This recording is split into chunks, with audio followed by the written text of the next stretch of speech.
Good morning, everyone. I'm meteorologist Charlie Ironmonger. Thank you so much for joining me today for your 9 a.m. news and weather update from the First Alert Desk. Now, we've got news out of Kinston where a shooting suspect has turned himself in.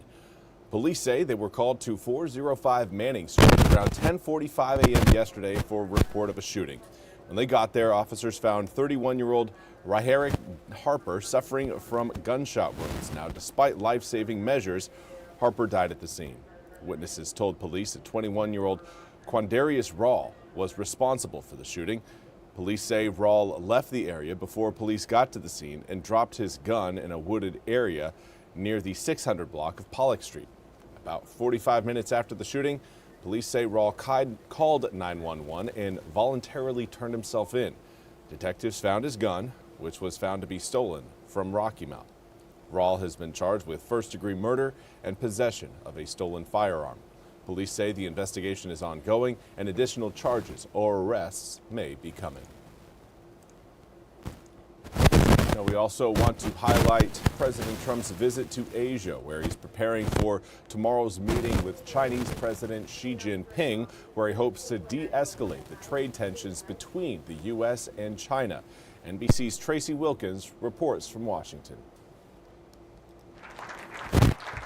South Korea, the last stop on President Donald Trump's tour of Asia as he prepares to meet with China's President Xi.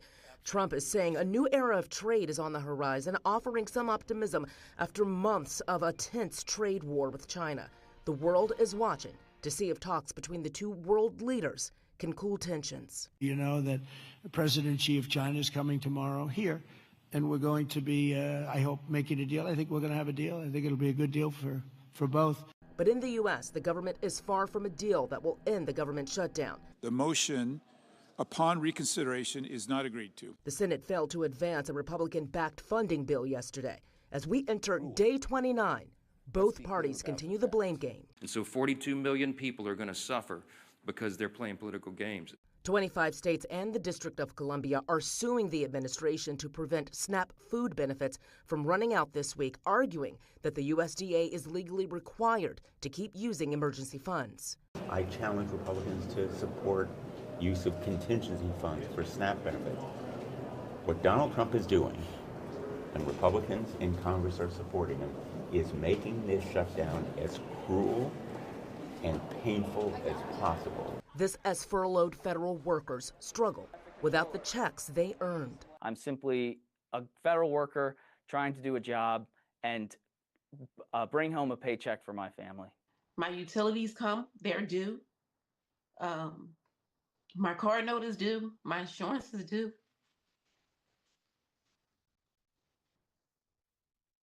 It's hard.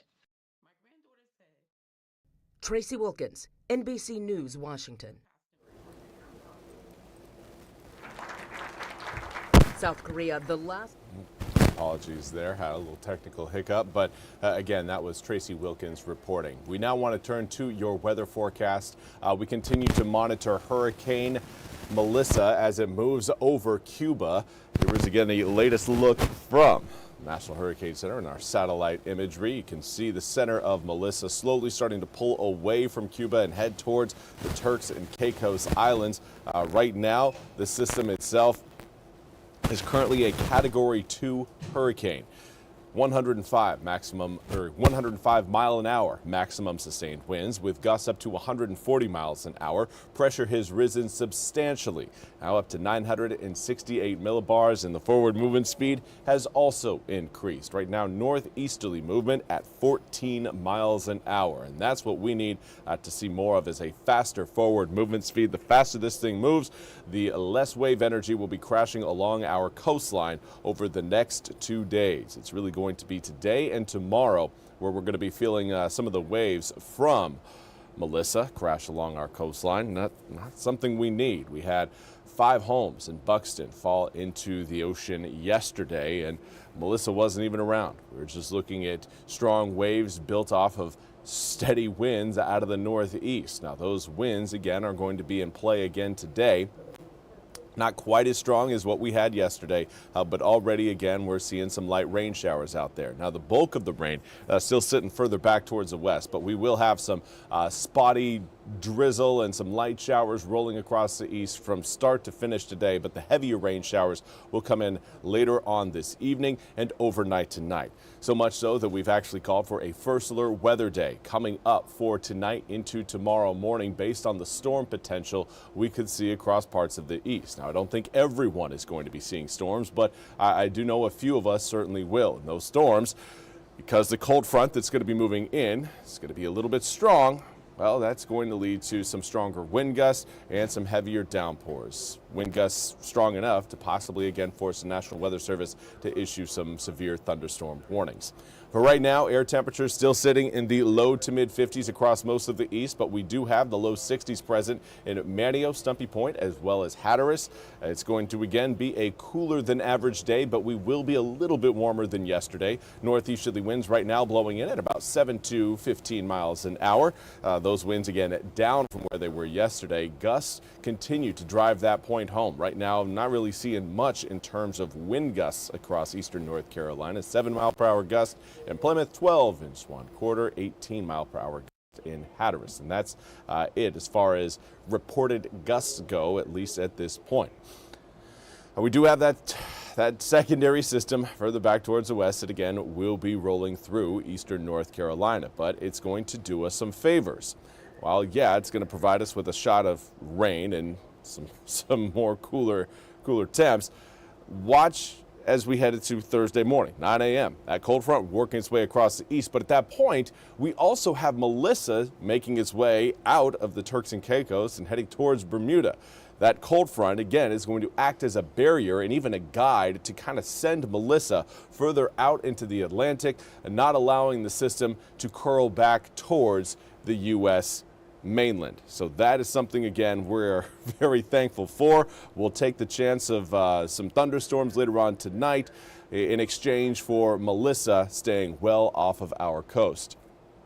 Now, Damon Saunier, we still have a National Weather Service. Damon, yes, we do. They are still putting out products, and even though their funding isn't where it was, a couple years ago, it's also something, again, that they do deserve the recognition because their hard work went into saving quite a few lives across Jamaica. Not just, of course, the Weather Service here in eastern North Carolina, but the Weather Service as a whole, including the National Hurricane Center. They did some incredible work and, again, are suffering from that government shutdown. So they deserve our respect and our recognition, and we're happy to give that to them. Now, Michael Heath, how much has Edgecombe County seen? I'm assuming, Michael, you are talking about rainfall. So far, Edgecombe County has seen about 3/4 to an inch of rain. Obviously going to be seeing more as we've got some light showers today, but even heavier rain coming in tonight into tomorrow could provide another ½ inch, maybe an inch on top of what we've already seen. But again, this is rain we need. 80% of eastern North Carolina right now is under a moderate to severe drought. So getting these raindrops into the east is a very good thing, something again that will help reduce fire danger moving forward over the next few weeks. Here's a look at your full 8-day forecast. Again today, really tonight into tomorrow morning is when we're going to be experiencing the larger push of rain into the region. After that, we dry out for your Thursday afternoon to Thursday evening. Staying dry through Friday, 63 degrees on Friday. Overnight lows dropping down into the low 40s.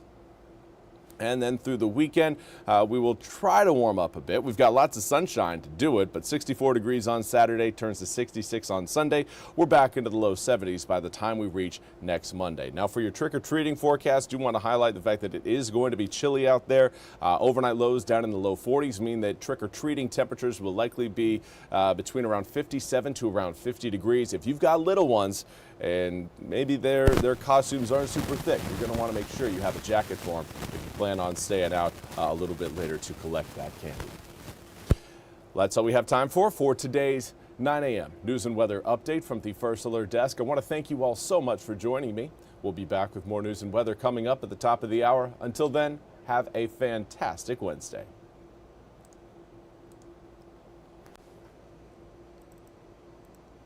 This hour of the WITN First Alert Desk is sponsored by ENC Pirate Realty.